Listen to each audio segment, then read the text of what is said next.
Estou lendo um estudo acerca de Mateus, a partir do capítulo 26, página 1593. A observação adicional acerca da data da última ceia. Os cordeiros pascais sempre eram mortos no templo no dia 14 de Nissan e eram comidos no dia 15 de Nissan. O dia judaico começava ao pôr do sol. A exegese acima está fundamentada na suposição de que a última ceia foi a refeição pascal preparada no dia 14 de Nissan, 26:17, e comida logo depois de escurecer no dia 15 de Nissan. Nenhum outro ponto de vista é possível se nos restringirmos aos evangelhos sinóticos. Mas João claramente identifica Jesus como o antítipo do Cordeiro Pascal, 19:36, e sugere, embora isso não seja afirmado, que Jesus morreu na hora em que os cordeiros eram sacrificados. Além disso, ele indica que na sexta-feira de manhã os sacerdotes ainda não tinham comido a Páscoa, 18:28. Parece que para ele a ceia foi no dia 14 de Nissan, assim como a crucificação. Além disso, uma leitura superficial não vai encontrar nada em João 13:17 que sugira a Páscoa. A esse fato básico foram acrescentadas outras muitas objeções, segundo as quais, assim se afirma, a ceia não pode ter sido a Páscoa. As 10 mais importantes são alistadas e respondidas por Jeremias. Esforços anteriores para encontrar a solução do problema ou tentavam minimizar a impressão criada por João interpretando 18:28 no sentido do Shagigah, ou oferta festiva especial, números 28, 18 ao 22, confira Edeshei 2, página 566, ou sugeriam que Jesus, sabendo que morreria no dia 14 de Nissan, antecipou a Páscoa, comendo-a 24 horas antes dos demais. A primeira interpretação é possível, mas é contrária à impressão geral criada por João. A segunda é impossível, pois nenhum sacerdote teria sacrificado o cordeiro antes da hora, e é contestada por Mateus 26:17. Marcos 14:12, Lucas 22:7, já que todas essas referências podem ser somente a 14 de Nissan. Muitos estudiosos hoje rejeitam o testemunho dos sinóticos ou de João, principalmente daqueles. Bem a parte da inspiração, isso é impossível. A memória das pessoas não as engana nesse tipo de coisa. Devemos pressupor, portanto, a possibilidade de que a Páscoa tenha sido comida oficialmente em 2 noites naquele ano. 2 possibilidades foram sugeridas. Primeiro, o SB 2, página 812 a 853, argumenta com base no fato conhecido de que o começo do mês era estabelecido por observação visual da lua nova, que ao menos uma vez houve fraude no registro, e defende que na sua controvérsia ritual com os fariseus, os sacerdotes saduceus a teriam ganho estabelecendo o dia 14 de Nissan numa sexta-feira. Os fariseus, suspeitando que no ano da crucificação Nissan tinha começado um dia mais tarde, insistiram em comemorar a Páscoa no que eles afirmavam ser a noite do dia 15 de Nissan, mas os saduceus estavam marcando 14 de Nissan. Assim, nesse ano particular, foi possível que Jesus comesse a Páscoa com aqueles que seguiam os fariseus e, mesmo assim, morresse com os cordeiros pascais oficiais no dia 14 de Nissan oficial. A teoria é completamente possível, mas improvável. 2. Mais recentemente argumentou-se, de acordo com o livro dos Jubileus e com os essênios de Qumran, que o calendário correto não foi o lunar, mas o solar. De acordo com isso, 14 de Nissan teria sido uma terça-feira. Jesus comeu a Páscoa na mesma hora que essas pessoas, foi preso na noite de terça-feira, mas não foi crucificado antes de sexta-feira. Ainda precisa ser provado que os saduceus fizessem concessões a um calendário que eles não seguiam, o que é algo altamente improvável. Além disso, a não ser que se argumentasse que Jesus foi crucificado numa quarta-feira, observação adicional ao final do capítulo 27, significa que ele foi mantido preso durante 48 horas, algo contrário a todo o espírito do relato do Evangelho. A não ser que se apresentem mais evidências, esse ponto de vista precisa ser considerado com extrema suspeita, ainda mais porque nenhum leitor gentil teria adivinhado que existiam dois calendários entre os judeus. O caminho para o Getsemane, capítulo 26, 30 ao 35. Vê comentário de Marcos 14, 26 ao 31, Lucas 22, do 31 ao 34, João 13, do 36 ao 38. Agonia no jardim, 26, do 36 ao 46. Vê comentário de Marcos 14, 32 ao 42, Lucas 22, 40 ao 46.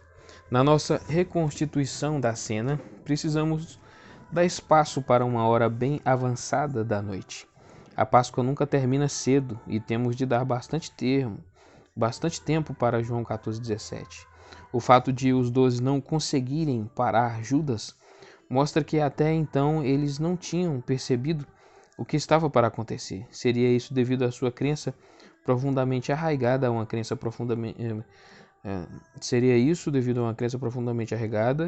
de que quando chegasse a esse ponto, Jesus usaria os seus poderes sobrenaturais para se salvar?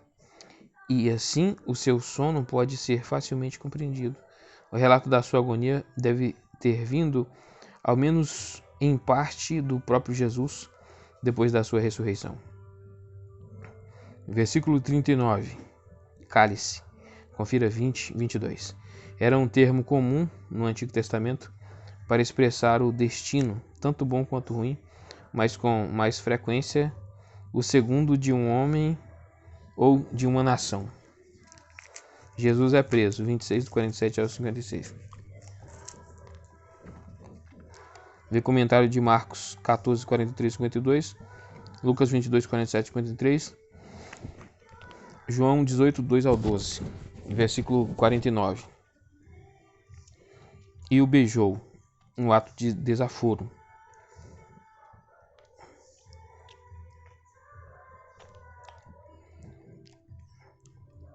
O beijo não era nem de perto tão comum entre os judeus como às vezes se supõe.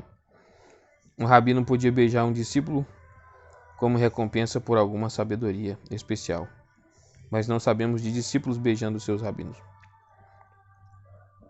O julgamento judeu. Embora o julgamento judeu traga a parcialidade estampada, não devemos supor que quebrou as regras judaicas de jurisprudência. Obras mais antigas e algumas mais novas se fundamentam na informação contida na Mishnah, que assumiu a sua presente forma cerca de 200 depois de Cristo. E o próprio Talmud dá testemunho de que essas leis não estavam em vigor na época da condenação de Jesus. Ele foi julgado de acordo com as leis dos saduceus, das quais nada sabemos. O julgamento diante do Sinédrio pode ser dividido em 3 partes. Primeiro, uma investigação preliminar diante de Anás, João 18, 13, 19 a 24. No caso é o capítulo 18, versículo 13 e o versículo 19 ao 24. Isso foi feito provavelmente para ganhar tempo, enquanto Caifás estava fazendo um acordo com Pilatos para um julgamento rápido pela manhã. Foi comentário de 27:11. 2. Uma audiência com o máximo possível de membros do Sinédrio que pudessem ser reunidos às pressas. 26 do 57 ao 58. 3. A confirmação do seu veredito pelo Sinédrio completo ao alvorecer. Lucas 22, 66 ao 71. Somente esse último era realmente oficial. Uma ótima argumentação foi desenvolvida recentemente, segundo a qual os judeus de fato tinham o direito de impor a pena de morte, especialmente em questões que envolviam a sua religião. Se isso estiver correto, João 18:31 deve ser interpretado no sentido de que eles haviam trazido uma acusação política contra Jesus, Lucas 23:2, e assim a causa tinha saído da sua jurisprudência. O Sinédrio provavelmente estava tentando se esquivar da vergonha que teriam suscitado por matá-lo como blasfemador. O segundo estágio do julgamento judeu. capítulo 26, de 57 a 68. Vê comentário de Marcos 14, 53 a 65. Lucas 22, 54, 63 a 65. João 18, 13, versículo 63. Exijo que você jure pelo Deus vivo. Sob a nova legislação da Mishnah, esse tipo de exigência só poderia ser feito a uma classe limitada de testemunhas que tinha de responder para que pudesse haver justiça. Não poderia ser feita a um acusado. É improvável que tenha sido legal, inclusive para os saduceus. Versículo 64. Tu mesmo o disseste. Em alguns contextos, isto poderia ser simplesmente a recusa de responder a uma pergunta. Aqui, no entanto, tem de significar eu sou, Marcos 14, 62. Chegará o dia, apiar-te. Precisamos traduzir por a partir de agora, Neb Arnid. Jesus não está se referindo à visão escatológica de Apocalipse 1:7, mas à crescente percepção dos líderes religiosos de que todos os seus esforços foram em vão e que o prisioneiro é o seu rei e juiz poderoso, outra maneira de evitar Deus. Vê comentário de 4:17, como o seu uso de céu. Jesus se conformou ao máximo possível às práticas do seu tempo. Versículo 75, o sumo sacerdote rasgou as próprias vestes, um ato que expressa a aflição obrigatória ao ouvir uma blasfêmia. Pedro nega Jesus, 26, de 69 ao 75. Vê comentário de Marcos 14, 66 a 72, Lucas 22, 55 a 62, João 18, 15 ao 18. O terceiro estágio do julgamento judeu, 27, 1 e 2. Vê comentário de Marcos 15, 1, Lucas 22, 66 ao 77. Não, ao 71. Por causa da legalidade, o veredito da noite tinha de ser formalmente ratificado por todo o Sinédrio. Economizou-se tempo repetindo-se apenas a pergunta decisiva. Quando foi dada apenas a pergunta decisiva, quando foi dada a mesma resposta, o veredito de blasfêmia foi adotado. Com frequência se argumenta, especialmente em círculos judaicos, que toda a história do julgamento é necessariamente inverídica, porque nenhum dos 12 pode ter estado presente. Primeiro, isso é uma negação implícita da ressurreição, pois de outra forma a informação poderia ter vindo do próprio Jesus. Número 2, é esquecido o fato de que esse tipo de julgamento não era feito secretamente. Esperava-se, em especial, que os discípulos dos rabinos estivessem presentes para ganhar experiência em questões jurídicas. Alguns deles podem bem ter se convertido depois, confira Atos 6, 7, 15, 5. Número 3, José de Arimateia, Lucas 23, 50 a 51, evidentemente estava presente e pode ter dado todas as informações necessárias. Confira Bamel. A morte de Judas, 27 do 3 ao 10. Confira Atos 1, 18, 19. Judas tinha recebido permissão para entrar na sala do julgamento ou estava esperando em uma sala próxima. Parece que ele tinha esperado que finalmente Jesus iria usar o seu poder miraculoso para se salvar e assim confundir os seus inimigos, embora seja difícil acreditar que esse tenha sido o verdadeiro motivo da traição. De todo modo, a realidade causou forte reação dos sentimentos. Versículo 5. Dentro do templo, Eistonaon. Não há motivo para se duvidar que Mateus esteja observando a distinção usual entre hieron, toda a área do templo, geralmente traduzido por templo, e naos, o santuário em si e o pátio que o cercava imediatamente, em que só sacerdotes e levitas podiam entrar. Judas, no seu desespero, parece ter arremessado as moedas no pátio dos sacerdotes. Parte do dinheiro pode ter até atingido o pórtico do templo. A meticulosidade perversa dos sacerdotes, da qual há evidência também no Talmud, os forçou a considerar as moedas santas, porque tinham parado na área sagrada, mas não podiam ser depositadas em nenhuma das contas regulares. Nos versículos 9 e 10 temos uma citação livre de Zacarias 11, 12, 13, aparentemente atribuída ao profeta Jeremias. A diferença no texto da citação não se deve com tanta frequência no Novo Testamento. A Septuaginta, mas pode ser uma citação livre de memória. Alguns sugerem, portanto, que Jeremias foi uma escorregadela. Isso é improvável. A única explanação com alguma medida de probabilidade é que na época os profetas posteriores eram encabeçados por Jeremias e não por Isaías como agora, e assim significaria nada mais do que nos livros proféticos. Há uma discussão completa disso em Williams 2, páginas 50 a 55. O julgamento romano. O julgamento romano também pode ser dividido em 3 partes. Primeiro, a primeira audiência diante de Pilatos está em 27:2, Marcos 15:1-5, Lucas 23:1-7, João 18:28 e 19:10, embora parte da ordem aqui seja diferente. O relato mais completo está em João, estando em evangelhos sinóticos menos interessados no que era essencialmente uma audiência preliminar. 2. Audiência diante de Herodes. Essa é registrada somente por Lucas 23, do 8 ao 12, porque era essencialmente um interlúdio. 3. A segunda audiência diante de Pilatos se encontra em 27, 15 a 26, Marcos 15, do 6 ao 15, Lucas 23, do 3 ao 25, João 18, do 39 ao 40, 19, do 4 ao 6.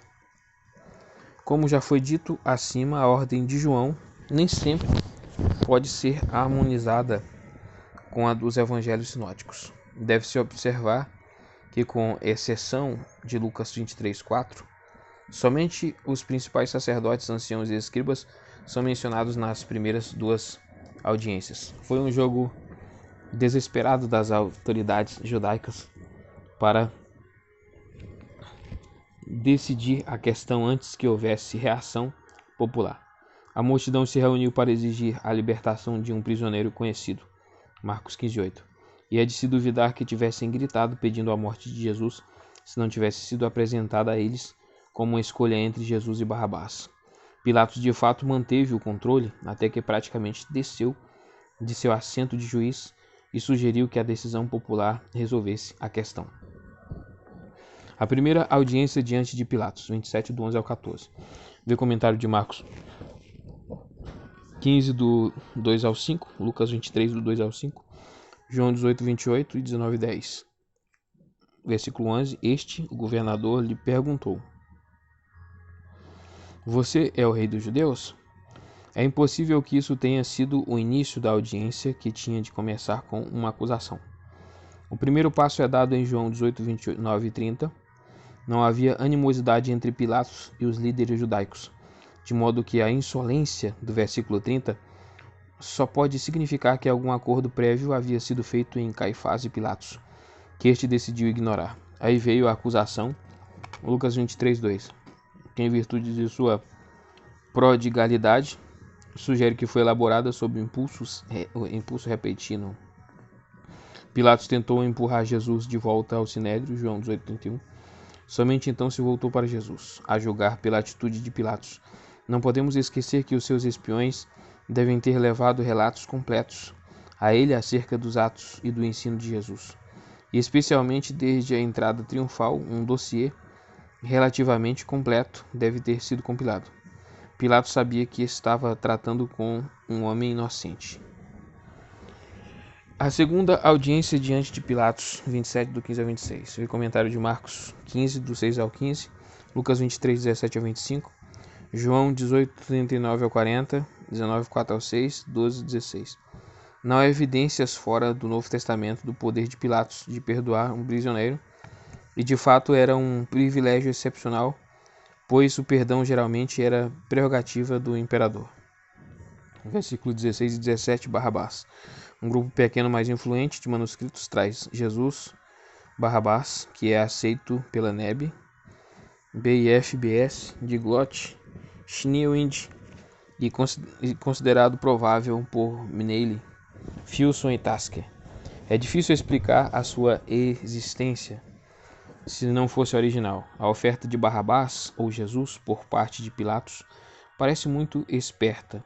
Ele sabia da recepção tumultuada na entrada de Jesus em Jerusalém e que o povo comum, especialmente os nacionalistas, odiava os sacerdotes saduceus.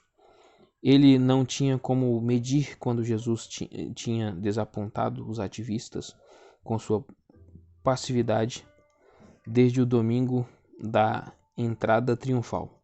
Além disso, o Messias que devesse a sua vida à clemência romana teria sido um golpe no orgulho judeu. Schleyer. Versículo 19. Sua mulher lhe enviou esta mensagem. A tradição cristã sabe muito acerca da mulher de Pilatos, mas a história secular não sabe nada. Assim, não há razão em especular a respeito do seu ato. O fato de ela saber do julgamento pode ser um apoio à sugestão de que Caifás tinha ido à casa de Pilatos na noite anterior para combinar o julgamento. Versículo 22, crucifica-o. João 19,6 mostra que a sugestão terrível veio primeiro dos principais sacerdotes. Eles sabiam que esse castigo colocaria a lembrança de Jesus debaixo da maldição. Gálatas 3,13 e Deuteronômio 21:23. Para muitos judeus ele ainda é o talui, o que foi pendurado. Versículo 25. Que o sangue dele caia sobre nós e sobre nossos filhos. Poucas coisas na história da igreja são mais revoltantes do que o uso feito desse grito. Assim como Pilatos não podia remover a sua culpa lavando as mãos, o povo também não podia passar a sua culpa aos seus descendentes por centenas de gerações. No máximo poderíamos falar da terceira ou quarta geração, mas certamente a maldição foi excedida pela oração de Lucas 23:34. Versículo 24. Mandou trazer água, lavou as mãos, um costume judaico, Deuteronômio 21:60. Pilatos tinha estado no país durante tempo suficiente para ter visto isso. Versículo 26, mandou açoitar Jesus. Os açoites faziam parte do castigo da crucificação. Ao esfaquear a vítima, a morte provavelmente era acelerada. A zombaria dos soldados, 27 ao 31. Vê comentário de Marcos 15, 16 ao 20 e João 19, 2. Versículo 29. Salve, Rei dos Judeus. No insulto ao povo, o castigo da rejeição já começa a se expressar. O caminho para o Gólgota 27, 32. Vê comentário de Marcos 15, 21 e Lucas 23, 26 ao 32. A crucificação, 27, 33 ao 44. Comentário de Marcos 15, 22, 32. Lucas 23, 33 ao 43 e João 19, 17 ao 24. Gólgota. Os leitores que se interessam pela topografia devem consultar Dalman, capítulo 21, ou Parrot. As recentes escavações da senhora Kathleen Kenyon mostram que o lugar tradicional deve ter sido fora dos muros da cidade na época. Calvário vem do latim. Significa o mesmo que Gólgota, mas, estritamente falando, não é um nome bíblico. Nos manuscritos mais antigos, seguidos pela NVI, não há referência a Salmos 22:18 no versículo 35.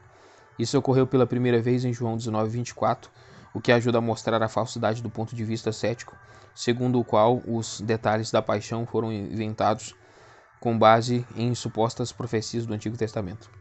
Não há contradição real entre o versículo 44, Marcos 15:32, e Lucas 23, 39 ao 43. O comportamento de Jesus na cruz convenceu um dos ladrões que tinha zombado dele de que esse não era um falso Messias que não havia resistido no momento da crise, mas o verdadeiro rei.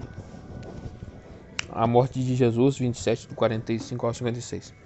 Vê comentário de Marcos 15, 33 ao 41, Lucas 34, 44 ao 49, João 19, 25 ao 37. Os evangelistas, não sendo cientistas, não fazem sugestão alguma acerca da causa das trevas. Versículo 45. Tudo que se pode dizer de proveitoso é que não foi um eclipse, além da sua duração. Era tempo de lua cheia. Não há razão para pensar que a escuridão se estendeu além da Judéia. Versículo 46. Eloi, Eloi, lama sabachthani. Confira Marcos 15:34. Há variantes consideráveis nos manuscritos mais antigos em razão do fato de que o aramaico era desconhecido da maioria dos copistas cristãos. Parece claro, no entanto, que Jesus não estava citando o hebraico de Salmos 22:1, Eli, Eli, lama azabactani, o que é ainda mais notável, visto que o saltério hebraico era memorizado pelos piedosos. Nenhuma explanação desse grito é fornecida pelo Novo Testamento, e é melhor não tentarmos explicar o inexplicável. Os pontos seguintes, no entanto, podem ser dignos de consideração. A pressuposição de que Jesus estava se associando com o Salmo 22 é questionável, em virtude de seu uso do aramaico. Na época, enquanto o aramaico, como também o hebraico, era ambíguo, sendo traduzível por que tens me abandonado? Ou por que me abandonaste? O grego só podia ser legitimamente traduzido por que me abandonaste? Isso, combinado com a alta voz, sugere um abandono concluído e um grito do vencedor, em vez de um desamparo presente. Afinal, o grito do vencedor está consumado. João 19:30 mostra que Jesus sabia antes de entregar o seu espírito que a vitória estava ganha. Devemos traduzir o Filho de Deus, versículo 54, o Filho de Deus, de acordo com a nota de rodapé da NVI. A versão de Lucas, certamente, esse homem era justo, favorece claramente a segunda opção. Versículo 51, de alto a baixo, destaca o caráter sobrenatural do evento. O véu pode ter sido ou aquele que ficava entre o lugar santo e o lugar santíssimo, ou aquele que impedia que os adoradores olhassem para dentro do lugar santo quando as portas do templo estavam abertas. Com base em aspectos teológicos, a primeira opção parece mais provável. Versículo 52. E os corpos de muitos santos que tinham morrido foram ressuscitados. Essa passagem de Mateus é a única no Novo Testamento, e não temos outro texto das Escrituras para nos ajudar a compreendê-la. Também não há referências a ela na tradição judaica. Foi o terremoto que abriu os túmulos, e a ressurreição de Cristo se tornou a ressurreição dos santos possível. A própria relutância de Mateus sugere que ele mesmo não tinha uma compreensão clara do que aconteceu. Observações adicionais acerca das 7 palavras de Jesus na cruz. Não recebemos um evangelho quádruplo para que disso fizéssemos um evangelho único. Por isso, nunca deve haver certeza a respeito das nossas reconstruções. O fato de que a trama sugerida contém uma harmonia interior não garante sua exatidão. A ordem mais provável das 7 palavras parece a seguinte: primeiro, a oração de Lucas 23:34. 2. A promessa ao ladrão penitente, Lucas 23:43. 3. As palavras de Maria e João 19:26-27. 4. O grito do desamparo, Mateus 27:46, Marcos 15:34. E 5. Tenho sede, João 19:28.